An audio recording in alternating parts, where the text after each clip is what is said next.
गुणत्रय विभेदेन मूर्ति त्रयमुपेयुषे त्रयी भुवे त्रिनेत्राय त्रिलोकी पतये नमः।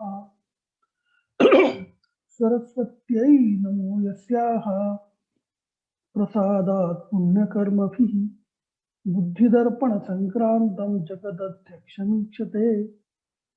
ब्रह्मदक्षाश्वदेवेश भरद्वाज पुनर्वसु हुताशवेश चरक प्रभृतिभ्यो नमो नमः।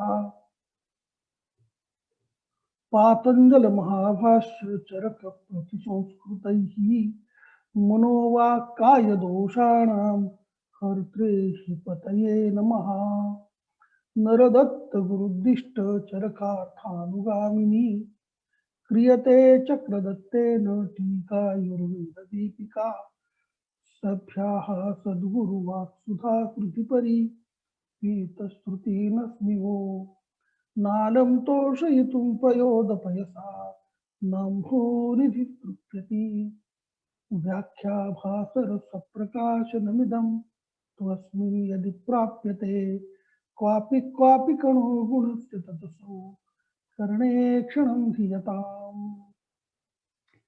सुस्वागतम, सुप्रभात, सर्वांना नमस्कार।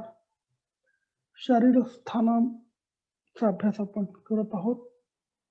आज 132वा श्लोक आहे त्यामधला नात्मेंद्रियं मनोबुद्धि गोचरं कर्म वा विना सुख दुःखं यथा यच्च बोधव्यं तत्तथोच्यते।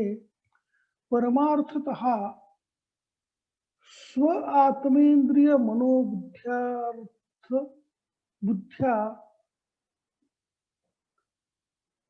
या दृष्टानि एव तथा युक्तानि सुख दुःख कारणानि इति दर्शयनाः न आत्मा इत्यादी। गोचर इंद्रियार्थः, गोचर म्हणजे इंद्रियांचा विषय, कर्म अदृष्टम, अदृष्ट त्यालाच कर्म म्हणजे दैव, तत्र आत्मानं विना न लोष्टादौ सुख दुःखे भवतः। इंद्रियार्थादीनां च सुख दुःख कारणत्वं स्पष्टमेव। कर्म अपि च शुभम सुख कारणम अशुभम दुःख कारणम। चांगलं जर कर्म केलं तर सुख मिळतं, वाईट कर्म अशुभ कर्म केलं तर दुःखाचं कारण आहे। यदा आत्मादया एव कारणं तर्हि किमर्थं कालादि योगाति योगादयः इह उच्यन्ते इति आह यथा इत्यादि। यद् बोधव्यं सुख दुःखं यथा बोधव्यं कार्यवशात् भवति तत् तथैव उच्यते न अन्यथा। तेन सात्वशान्ति इंद्रियार्थजन्यत्वेन सुख दुःखे इह प्रतीयमाने चिकित्सायाम् उपयुक्ते भवतः न आत्माजिजन्यत्वेन इह। तर सुख दुःखाला कारण आत्मा आहे, परंतु इंद्रिय विषय सात्म्य असात्म्य या सगळ्या गोष्टी ह्या चिकित्सेच्या दृष्टीने महत्वाच्या आहेत। म्हणून सुखे दुःखे अभियते नहि आत्मादयो दुःख हेतुतया प्रतिपन्ना अपि हेयतया प्रतिपाद्यन्ते। किंतु असात्मेन्द्रियार्थ योगादयः एव दुःख हेतवः त्यज्यन्ते सुख हेतवः। सात्म इंद्रियार्थ योगादयः तु उपादीयन्ते इति भावः। तर हा जो इंद्रियांचा विषयाचा संयोग होताना ज्या सुखकर गोष्टी आहेत त्यांचा शरीर स्वीकार करतं आणि दुःखकर गोष्टीचा शरीर त्याग करतं। आणि चिकित्सेच्या दृष्टीने हे जे आत्मा सोडून ह्या बाकीच्या गोष्टी त्या महत्वाच्या आहेत, म्हणून या सर्गांचा विचार या ठिकाणी केलेला आहे। तर आत्मा, इंद्रिय, मन, बुद्धी आणि कर्म यांच्याशिवाय सुखही मिळत नाही आणि दुःखही मिळत नाही, आणि यापैकी जे जसे आहे तसे समजून घेतले पाहिजे। तर म्हणून आत्मा, इंद्रिय, मन, बुद्धी आणि कर्म ह्या सगळ्या गोष्टी ह्या समजून घेतल्या पाहिजे। सुख दुःख ही चेतनायुक्त म्हणजे जिवंत व्यक्तीमध्ये आढळणारी गोष्ट आहे। विषयाचं ज्ञान होण्यासाठी आत्मा, मन, बुद्धी, इंद्रिय यांचा सन्निकर्ष होणे अत्यंत आवश्यक आहे. आणि यासाठीच तर्कसंग्रहामध्ये ज्ञानाधिकरणम आत्मा, सुख सुखादी उपलब्धी साधनम इंद्रियम असं म्हटलेलं आहे. त्यामुळे सुख दुःख ही समजण्यासाठी इंद्रियांची पण आवश्यकता आहे. आणि म्हणून ह्या सगळ्याच गोष्टी आत्मा, इंद्रिय, मन, बुद्धी, विषय आणि कर्म ह्या सगळ्या गोष्टी म्हणजे आवश्यक आहेत सुख दुःख समजून घेण्यासाठी.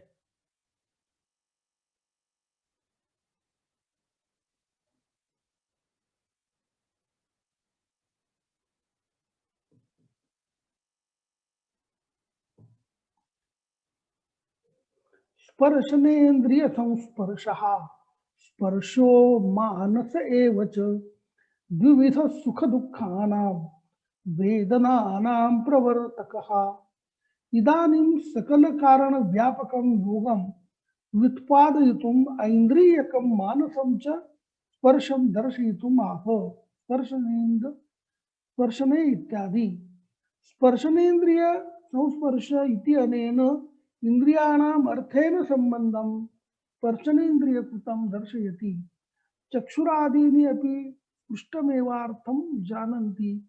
यदि स्पृष्टमेव चक्षुः श्रोत्रं घ्राणं वा गृह्णाति तदा विदूरमपि गृह्णीयात् न च गृह्णाति. तस्मात् स्पष्ट स्पृष्टा एव इंद्रियाणि अर्थं प्रतिपद्यते. मानसः तु स्पर्शः चिन्त्यादीनाम् अर्थेन समं सूक्ष्म अस्ति एव. येन मनः किंचिदेव चिन्तयति न सर्व. तेन यन मनसा स्पृश्यते तदैव मनो गृह्णाति इति स्थितिः.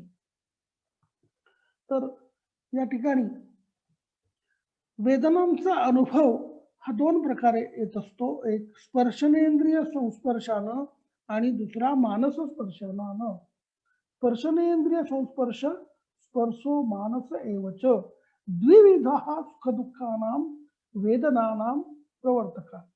तर स्पर्शनेंद्रिय संस्पर्श आणि मानस स्पर्श तर यांचा समयोग हा सुखाचं कारण असतो आणि विषमयोग हा दुःखाचं कारण असतो. सुख दुःखानां वेदनानां प्रवर्तक. सूत्रस्थानाच्या तिसरे अध्यायामध्ये स्पर्शनेंद्रियाचं वर्णन विस्तारानं केलेलं आहे. स्पर्शनेंद्रिय हे एक असे इंद्रिय आहे की जे अन्य चक्षुरादी इंद्रियांनाही व्यापून राहते. मनाच्या संपर्कासाठी स्पर्शनेंद्रियाची जरुरी असते.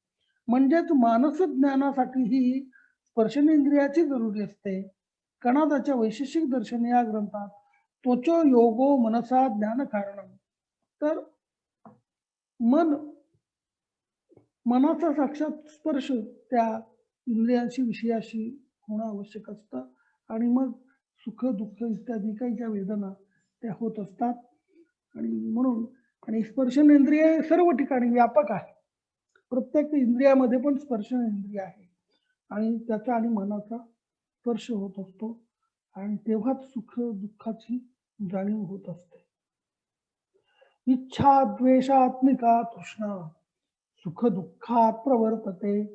तृष्णाच सुख दुःखानां कारणं पुनरुच्यते. उपादत्ते हि सा भावान् वेदना श्रेयसौज्ञकान् स्पृश्यते न अनुपादाने नास्पृष्टो वेत्ति वेदनाः न अस्पृष्टो वेत्ति वेदनाः. इच्छा द्वेषात्मिका तृष्णा सुख दुःखात प्रवर्तते. तृष्णाच सुख दुःखानां कारणं पुनः उच्यते. उत्पादत्ते हि सा भावान् वेदना श्रेयसौज्ञकान् स्पृश्यते न अनुपादाने न अस्पृष्टो वेत्ति वेदना. सुख दुःखोत्पत्ती क्रममाह. सुख आणि दुःखाच्या उत्पत्तीचा क्रम या ठिकाणी सांगितलेला आहे. इच्छा इत्यादी सुखादी इच्छा रूपा तृष्णा आणि दुःखाचे द्वेष रूपा तृष्णा. प्रवर्तते इयं च उत्पन्ना तृष्णा ईप्सिते अर्थे प्रवर्तयन्ति दृष्टे च निवर्तयति. ही तृष्णा अपेक्षित गोष्टीची इच्छा करते आणि नको असलेल्या गोष्टीची तिचा त्याग करते. प्रवृत्ती निवृत्ती विषयस्य सुखदुःख हेतुतामपेक्ष सुखदुःखे जनयति इति वाक्यार्थः. यथोक्तं तृष्णायाः सुखदुःख हेतुत्वं दर्शयन् इह उपादत्ते इत्यादि. वेदनाश्रय संज्ञकान् इति वेदना कारणत्वेन उक्तान् कालादि योग रूपान् अथवा अथ तृष्णा चेत सुख दुःख कारणं तत् किम इंद्रियार्थान अपरेण कारणेन इतिहास स्पृश्यते इति अनुपदाने इति अविद्यमानार्थ रूपे स्पर्श कारणे अर्थम विना न अर्थस्य स्पर्शो भवति अथ न भवति अर्थ स्पर्शः भवतु अर्थ स्पर्शः ततः किम इतिहास न अस्पृष्टो वेत्ति वेदना इति अर्थ स्पर्श शून्यः सन् न सुख दुःखे अनुत्पन्नत्वात् एव वेत्ति इत्यर्थः. तर या ठिकाणी सुख प्राप्तीने इच्छारूपी तृष्णा उत्पन्न होते. सुख मिळाल्यानंतर परत तेच सुख मिळावं अशी तृष्णा उत्पन्न होते आणि दुःख जर झालं तर द्वेषरूपी तृष्णा होते. तर ती नको अशा पद्धतीची तृष्णा उत्पन्न होते दुःख जर झालं तर. आणि याच तृष्णेला पुन्हा सुख दुःखाचे म्हणून या तृष्णेला सुख दुःखाचं कारण समजलं जातं. ही तृष्णा वेदनाचे आश्रयस्थान असणाऱ्या देह इंद्रिय मन या भावांचे ग्रहण करते. जर तृष्णा या भावांचे ग्रहणच न करेल तर स्पर्शनेंद्रियाचा मनाशी संपर्क येणार नाही आणि स्पर्श न होण्याने सुख दुःखादी वेदनाचे ज्ञान होऊ शकणार नाही. तर या सूत्रामध्ये सुख दुःखामुळे तृष्णेची प्रवृत्ती व पुन्हा तृष्णेचा सुख दुःखाचे कारण मानलेले आहे. हा बीजांकुर न्याय आहे. जसे बीजापासून झाड आणि झाडापासून पुन्हा बीज अशी स्थिती या ठिकाणी आहे. तृष्णेचे दोन अर्थ आहेत, एक स्पृहा आणि पिपासा. येथे तृष्णा म्हणजे संसारातील विषय वासनांचे आकर्षण मानणे हे योग्य ठरेल आणि सुखदुःखाचे ज्ञान चेतनावान प्राण्यासच होऊ शकते. जेव्हा मनुष्याचे मन तृष्णेपासून निवृत्त होते त्यावेळी विषयांचा मानसस्पर्शाशी अभाव होतो आणि तो मुक्त होतो. तर तृष्णा हा जो प्रकार आहे ह्या तृष्णेमुळं इच्छा द्वेष सुख दुःख वेदना काही सगळ्या गोष्टी होत असतात. आणि म्हणून जर तृष्णा नसेल तर मात्र ह्या कुठल्याच गोष्टी होऊ शकत नाहीत. तर तृष्णा म्हणजे एक प्रकारचा लोभ मोह असणं, हवं हवंसं वाटणं किंवा हाव मराठी भाषेमध्ये म्हणतं. तर ही तृष्णा ही सुख दुःखाला वेदनाला कारणीभूत आहे. जर तृष्णा नसेल तर तो माणूस मुक्त होतो. असं पण सांगितलेलं आहे की सुभाषित आहे की म्हाताऱ्या माणसाचं दात केस सगळ्या गोष्टी कमी होतात परंतु त्याची तृष्णा मात्र वाढत असते. तर अशा पद्धतीचं तृष्णामुक्त होणं हे फार वेदनामुक्त होण्यासाठी फार गरजेचं आहे. सुख आणि दुःख ह्या गोष्टी ज्यावेळेला तृष्णामुक्त असेल त्यावेळेला त्या व्यक्तीला त्या सुख दुःखे समे कृत्वा सुख आणि दुःख या दोन्ही गोष्टी समान वाटतात. हा जरा आध्यात्मिक विषय आहे. वेदनानाम अधिष्ठानम मनोदेहश्च सेंद्रियः केशलोम नखग्रान्न मलद्रव गुणैर्विना वेदनानाम किम अधिष्ठानम इति अस्य उत्तरम आह. वेदनेचं अधिष्ठान कोण होतं या प्रश्नाचं उत्तर या ठिकाणी दिलेलं आहे. वेदनानाम इत्यादी देहः सेन्द्रिय इति अनेन निरींद्रिय देहो केशलोमादिको निरस्तः. तर ज्या इंद्रिययुक्त असा देह हे वेदनेचं अधिष्ठान आहे. मन युक्त आणि इंद्रिययुक्त देह. मनोदेहश्च सेंद्रिय, इंद्रियासह असलेला मन आणि शरीर हे वेदनेचं अधिष्ठान आहे. तदेव स्पष्टार्थम विवृणोति केश इत्यादी. किंवा इंद्रियाणि अपि प्राधान्य ख्यापनार्थम पृथक वेदनाश्रयत्वेन ग्रहणेन उच्यन्ते. वेदनायाः देहेन्द्रियगतत्वं तदाधारत्वेन प्रतीयमानत्वात् ज्ञेयम्. द्रवं मूत्रं गुणाः शब्दादयः शरीरगताः एते हि केशादयो न वेदनाधारा इति अनुभव एव प्रमाणम. केसामध्ये कुठली वेदना होत नाही. केस कापले तरी आपल्याला समजत नाही. या तो मूत्रपुरीशगता वेदना ग्रहणी मूत्रकुस्रादौ वक्तव्या. सा मूत्रपुरीशाधार शरीर प्रदेशस्य एव बोध्याः. तर वेदना कुठे जाणवतात आणि कुठे जाणवत नाहीत हे या ठिकाणी सांगितलंय.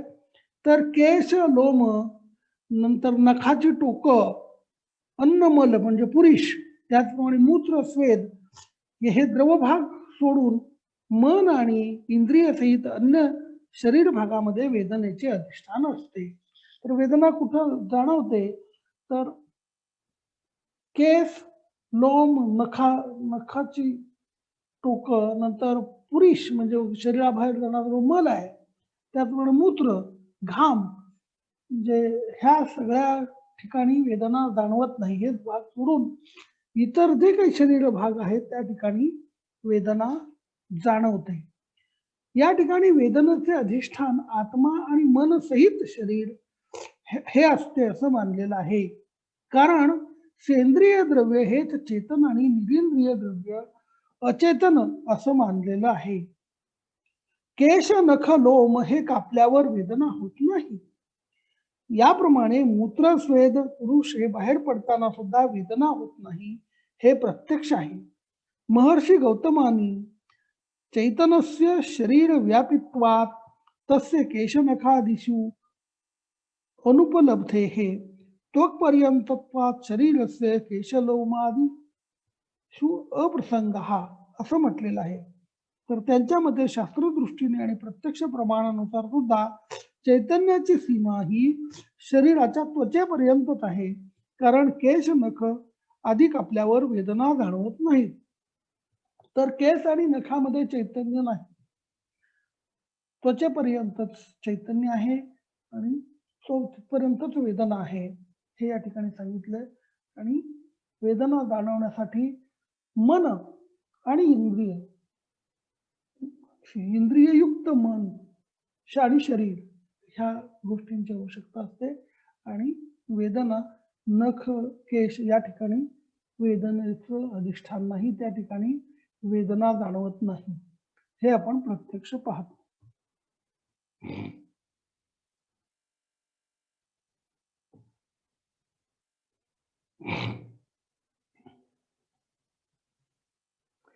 योगे मोक्षे च सर्वासां वेदनानां अवर्तनम मोक्षे निर्वृत्ति निश्शेषा योगो मोक्ष प्रवर्तकः. क्वच एता वेदना सर्वाः इत्यादि प्रश्नस्य उत्तरम योग इत्यादि. योगः अनारंभात् इत्यादि ग्रंथ वक्ष्यमाणः मोक्षः आत्यंतिक शरीराद उच्छेदः निश्शेषे इति न पुनर्भवति. एतेन योगे निवृत्ता वेदना पुनर्भवति इति सूचयति. मोक्ष प्रवर्तकः इति मोक्ष कारणम किंवा योगो मोक्षो निवर्तकः इति पाठः. तदा अस्मिन् पक्षे यद्यपि योगमोक्षयोः वेदना निवर्तकत्वं योगे मोक्षे च इत्यादिना श्लोकार्धेन उक्तम, तथापि योगमोक्षयोः यः कर्तृता वेदनानुवृत्तीं प्रति दृश्यते इति न पौनरुक्त्यम. तर योग आणि मोक्ष यामध्ये सर्व प्रकारच्या वेदनाची समाप्ती होते. मोक्ष मिळाला असता सर्व प्रकारच्या वेदनांचा समूळ नाश होतो. वेदनानाम अवर्तन योगे मोक्ष. योग आणि मोक्ष या दोनही ठिकाणी सर्व वेदनांचा समूळ नाश होतो. तर योगाद्वारे मोक्षाच्या मार्गाकडे प्रवृत्त होता येते. यासाठीच योगाला मोक्षाचा प्रवर्तक मानलेले आहे. म्हणून मोक्ष मिळवायचा असेल तर योग मार्गाने जायला पाहिजे. आणि योग आणि मोक्ष जर मिळाले तर कोणतीही वेदना जाणवत नाही. आता पुढे योगाची माहिती दिलेली आहे. आत्मेंद्रिय मनोर्थानां सन्निकर्षात् प्रवर्तते सुख दुःख मनारंभात आत्मस्थे मनसि स्थिरे निवर्तते तदुभयं वशित्वं चोपजायते सशरीरस्य योगज्ञाः तं योगं ऋषयो विदुः. यथा योगो वेदना निवर्तको भवति यश्च योगस्तम आह आत्मा इत्यादि अनारंभात इति विषय उपदानार्थम मनसा अनारंभात आत्मस्थे मनसी इति विषये निवृत्ते केवल आत्मज्ञान अस्ते स्थिरे इति अचले आत्मज्ञान प्रसक्त एव इति यावत् तद उभयम इति सुख दुःखे योगे योगधर्मांतर प्राप्तिमाह वशित्वम इत्यादि. वशित्वम वक्ष्यमाणम अष्टविधम ऐश्वर्य बलम सशरीरस्य इति पदेन शरीरेण सह एव वशित्वम भवति इति दर्शयति. तर योगाचा परिचय यामध्ये दिलेला आहे की आत्म्याचा मनाशी मनाचा इंद्रियाशी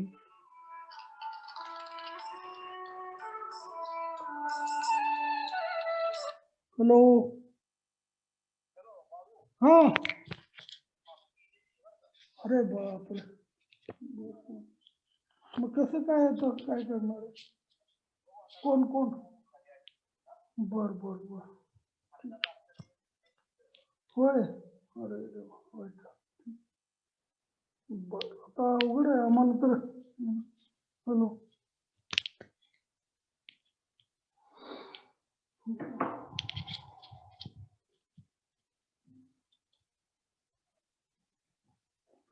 आत्मेंद्रिय मनोर्थानां सन्निकर्षात प्रवर्तते सुख दुःख मनारंभात आत्मस्थे मनसी स्थिते निवर्तते तदुभयम वशित्वम चोपजायते सशरीरस्य योगज्ञास्तम योगम ऋषयो विदुः.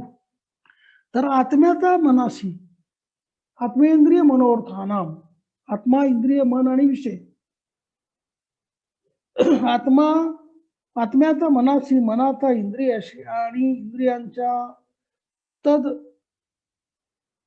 इंद्रियार्थांशी जेव्हा संयोग होतो तेव्हा सुख दुःखाची प्रवृत्ती होते. या विपरीत जेव्हा आत्म्यात मन स्थिर भावाने राहते त्यावेळी सुख दुःखाची निवृत्ती होते आणि त्यावेळी शरीरधारी पुरुष वशी बनतो. योग जाणणारे महर्षी याच अवस्थेला योग समजतात. सुख दुःखम अनारंभात आत्मस्थे मनसी स्थिरे निवर्तते तदुभयम वशित्वम चोपजायते सशरीरस्य योगः योगज्ञाः तम योगम ऋषयो विदुः. तर आत्म्यात मन ज्या वेळेला स्थिर राहतं त्यावेळेला सुख दुःखाची निवृत्ती होते. तर मन हे आत्म्यामध्ये स्थिर असलं पाहिजे आणि ज्या वेळेला मन हे आत्म्यामध्ये स्थिर राहतं म्हणजे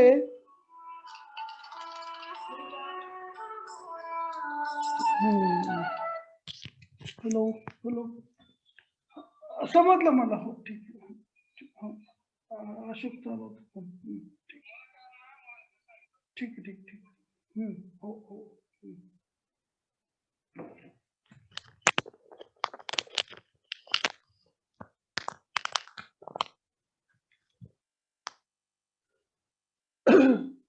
तर आत्मा हा मन हे आत्म्यामध्ये स्थिर झालं पाहिजे, तर ह्या वेदना जाणवत नाही. आणि आत्मा, मन तथा इंद्रियांच्या संयोगाने सत वा असत ज्ञानाची प्रवृत्ती होत असते. आणि याच ज्ञानामुळे सुख वा दुःख प्राप्त होत असते. मन जेव्हा बाह्य विषयांच्या ज्ञानापासून विमुख होऊन निःश्रेयसाच्या प्राप्तीसाठी आत्म्याशी संयोग करते, त्यावेळी त्यास सांसारिक दुःखादीचे ज्ञान होत नाही. याच अवस्थेला चित्तवृत्ती निरोध असे म्हणतात. आणि अशा पुरुषाला यतचित्त ही संज्ञा दिली जाते. आणि हे प्राप्त करण्यासाठी योगाची आवश्यकता असते. योग हाच मुक्तीचे मूळ कारण आहे. आणि मुक्ती दोन प्रकारची असते.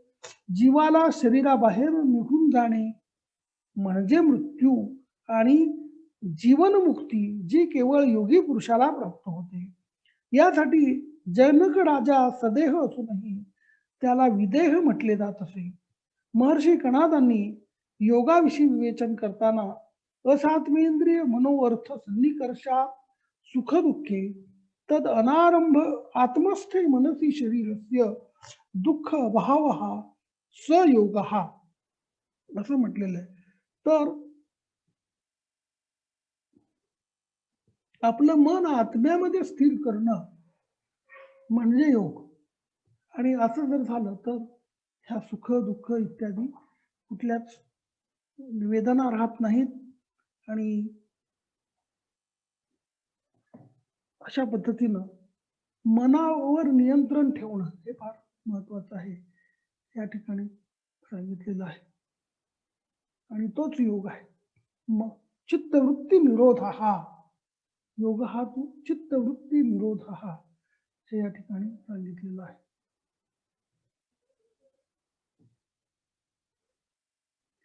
आवेशश्चेतसो ज्ञानम अर्थानां छंदत क्रिया दृष्टिक्षेत्रम स्मृती कांती इष्टतश्चाप्य दर्शनम इति अष्टविधमाख्यातम योगिनां बलमैश्वरम शुद्ध सत्व समाधाना तत्सर्वम उपजायते. आवेशः परपुरुष प्रवेशः चेतसः ज्ञानमिति परिचित ज्ञानम अर्थानां छंदतः क्रियेति अर्थानां इच्छातः करणम दृष्टिः अतीन्द्रिय दर्शनम श्रोत्रम अतीन्द्रिय श्रवणम स्मृति सर्वभाव तत्व स्मरणम कांति अमानुषी कांति इष्टश्चत अपदर्शनम यदिच्छति तदा दर्शन योग्य एव न दृश्यते यदा च इच्छति तदा दृश्यते. किंवा आवेशः चेतसा इति परचेतसा प्रवेशः ज्ञानमिति सर्वम अतीतान आगतादि ज्ञानम शेषम पूर्ववत ऐश्वरमिति योग प्रभावाद उपपन्नश्च ऐश्वर्यकृतम शुद्ध सत्व समाधानादिति नीरजस्तमकस्य मनस आत्मनि सम्यक आधानात. तर योगी लोकांची जी स्थिती असते ती अलौकिक शक्ती असते. आपलं मन दुसऱ्याच्या शरीरात प्रवेश करण्याची शक्ती, सर्व प्रकारच्या विषयांचे ज्ञान घेण्याची शक्ती, आवेशः चेतसो ज्ञानम अर्थानां छंदत क्रिया दृष्टि श्रोत्रम स्मृति कांति इष्टतश्च अपि अदर्शनम इति अष्टविध आख्यातम योगिनाम बलम. तर इतर असे जे योगी आहेत, म्हणजे ज्यांनी आपलं मन आत्म्यामध्ये स्थिर केलेलं आहे, अशा योगी लोकांचं 8 प्रकारची त्यांना शक्ती असते. त्यांना सांगितलं की योगिनाम बलम ऐश्वर्यम अष्टविधम. तर कोणतं? एक, आपलं मन दुसऱ्याच्या शरीरात प्रवेश करण्याची शक्ती ही योगी लोकांमध्ये असते. दुसरी शक्ती, सर्व प्रकारच्या विषयांचे ज्ञान घेण्याची शक्ती, ज्ञानम अर्थानाम. तिसरी शक्ती कोणती? कोणतेही कार्य स्वच्छंदपणे करण्याची क्षमता, छंदत क्रिया. नंतर चौथी शक्ती कोणती? दृष्टीची विशेष शक्ती. दृष्टी, योग दृष्टी ही वेगळी त्यांची दृष्टी असते.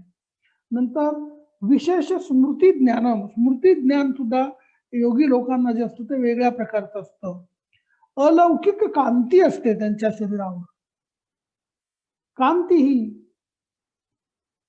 आणि सातवी आपली इच्छा लुप्त वा प्रकट करण्याची शक्ती. तर इष्टतश्चापि दर्शनम, तर इष्ट आणि अनिष्ट गोष्टीचे, तर आपली इच्छा लुप्त करणं आणि प्रकट करण्याची शक्ती, असे योनीचे बलभेदाने 8 प्रकार होतात. असं तर योगी व्यक्तीमध्ये जी शक्ती, ती अष्टविधमाख्यातम योगिनाम बलम ऐश्वर्यम.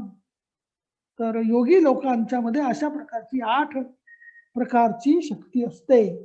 आणि पुढे म्हटलं की शुद्ध सत्व समाधानात तत्सर्वम उपजायते. आणि ह्या 8 प्रकारच्या विशेष शक्ती शुद्ध मनाच्या समाधानातून म्हणजेच एकाग्रतेतून प्राप्त होतात. तर मन शुद्ध असेल तर ह्या 8 प्रकारच्या शक्ती प्राप्त होतात त्या योगी पुरुषाला.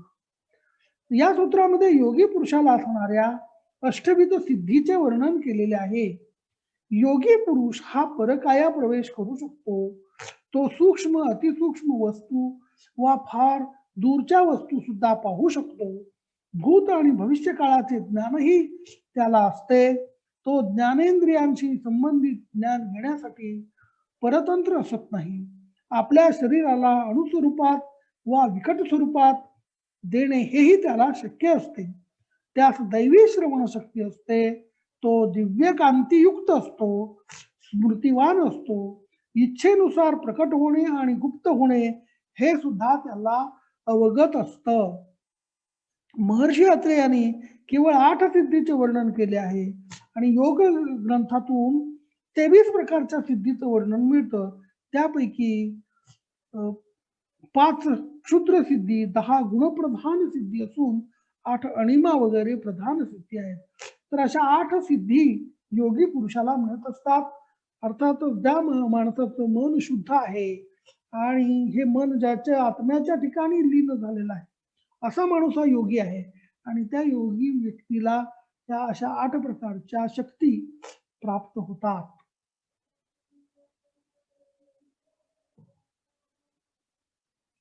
मोक्षो रजस्तमो भावात बलवत कर्म संशयात वियोग सर्व संयोगैहि अपुनर्भव उच्यते. अथ कथम मोक्षो भवति.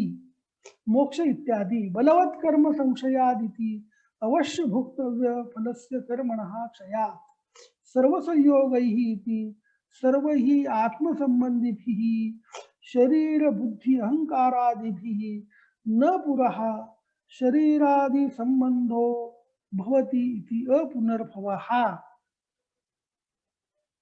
तर या ठिकाणी मोक्षाची व्याख्या किंवा मोक्षाची परिभाषा सांगितलेली आहे. मोक्ष हा रजस्तमो भावात बलवत कर्म संशयात वियोग हा सर्व संयोगैहि अपुनर्भव उच्यते. तर रज आणि तमो गुणांचा संपूर्ण अभाव सर्वथा निवृत्ती झाल्यानं, तसेच पापनाशक उपायाद्वारे पूर्वकर्माचा संपूर्णपणे क्षय झाल्याने जो चिरकालिक कर्म बंधनापासून वियोग होतो त्याला मोक्ष किंवा अपुनर्भव असं म्हटलेलं आहे. दैव तथा पुरुषार्थ भेदाने कर्म 2 प्रकारचे असते. मोक्षप्राप्ती होण्यापूर्वी सर्व शुभ अशुभ कर्माचा क्षय होतो. त्यानंतर महाभूताच्या संयोगातून सुटका होते. आणि जेव्हा महाभूतांचा संबंधच राहत नाही तेव्हा मानव जन्म मरणाच्या बंधनातून मुक्त होतो. हाच मोक्ष आहे. आणि मोक्षासंबंधी अनेक मतमतांतर आहेत, पण सर्वांचा सारांश हा याच प्रकारचा आहे. तर रज आणि तम यापासून मुक्त होणं, जी काही पापकर्मापासून मुक्त होणं आणि पंचमहाभूतापासून मुक्त होणं, याला मोक्ष म्हणतात. आणि एकदा मोक्ष मिळाल्यानंतर पुन्हा जन्म मिळत नाही. तर आणि सर्व प्रकारच्या वेदनांचा नाश होतो. ब्रह्मानंद परमानंद स्वरूपाची अवस्था प्राप्त होते. मग आता मोक्ष मिळवण्याची साधनं ही पुढे सांगितलेली आहेत, ते आपण बघूया. सताम उपासनं सम्यक् सतानां परिवर्जनं व्रतचर्योपवासौ च नियमाश्च पृथग्विधाः धारणं धर्मशास्त्राणां विज्ञानं विजने रतिः विषयेषु अरतिर्मोक्षे व्यवसाय पराधृतिः कर्मणाम् असमारंभ कृतानां च परिक्षयः नैष्कर्म्यम् अनहंकार संयोगे भयदर्शनम मनोबुद्धि समाधानम अर्थतत्व परीक्षणम तत्वस्मृतेः उपस्थानात सर्वमेतत् प्रवर्तते. मोक्ष मिळवणं, कशामुळे मोक्ष मिळतो, कसं वागल्यामुळे मोक्ष मिळतो ते या ठिकाणी सांगितलेलं आहे. तर पराधृती इति अतिशयतम मनोनियमनम, मनाचं नियमन महत्वाचं. त्यामध्ये कर्मणाम असमारंभ इति अनागत धर्मार्थ अधर्म साधनानाम अकरणम, अधर्म पापकर्म न करणं. कृतानाम च परीक्षय इति जन्मांतरही कृतानाम